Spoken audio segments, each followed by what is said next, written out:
Hello, bonjour. Aujourd'hui, je vais parler de Meghan Markle et du prince Harry. Je vais parler des journalistes et des médias anglais, leur obsession pour Meghan et Harry. Il se trouve que les médias et les journaux anglais sont obsédés par le couple Sussex. Ils sont prêts à tout jusqu'à prendre l'avion pour aller vérifier une information aux rumeurs qu'ils ont entendues sur Internet. Je m'explique. Un journaliste anglais, dont je vais mettre le nom en commentaire, un anti-Harry et Meghan.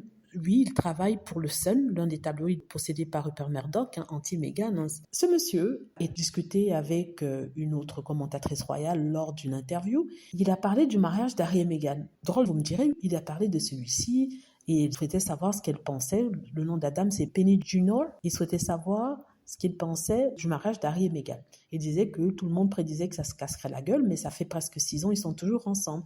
Elle a dit que oui, tout semble bien marcher pour eux, ils s'aiment comme pas possible, qu'il serait de mauvaise foi de dire le contraire. Pourtant, c'est ce qu'on nous répétait depuis un certain temps, oui, qu'il y avait de l'eau dans le gaz, qu'ils allaient se séparer. Et elle disait que non, contrairement à ce qui avait été dit dans les journaux, il n'y avait pas de séparation du tout. Et il a demandé d'où est partie cette rumeur. Il a fini par concevoir que la rumeur est partie de Twitter, est partie d'Internet, des trolls et les haters, qui étaient persuadés que Harry et Meghan avaient des problèmes maritaux et on parlait même du prince Harry et du fait qu'il est allé se réfugier dans un hôtel. C'est ridicule. Il dit que ça fait effet de boule de neige, même les journaux et tabloïds y ont cru ou ont bien voulu le croire, à tel point qu'on l'a envoyé à Montecito pour vérifier si le prince Harry était bien resté dans ces hôtels-là et pour voir s'il y avait bien de l'eau dans le gaz. C'est-à-dire que ce monsieur qui se veut un journaliste royal, sérieux, a pris un billet d'avion pour aller jusqu'au Montecito pour enquêter et voir si en fait il y avait bien de l'eau dans le gaz entre le prince Harry et Meghan Markle s'ils étaient sur le point de divorcer. C'est étrange.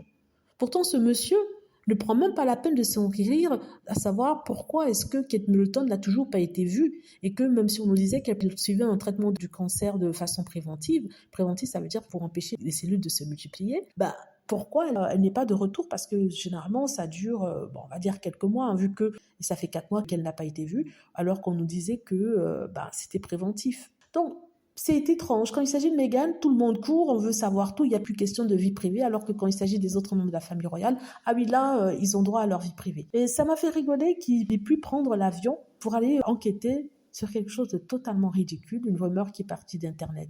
Voilà, dites-moi ce que vous en pensez. J'espère que vous avez aimé la vidéo. N'hésitez pas à cliquer sur like si c'est le cas, à vous abonner pour plus de vidéos et à cliquer sur la petite cloche afin de être averti lorsque je poste une nouvelle vidéo. Merci.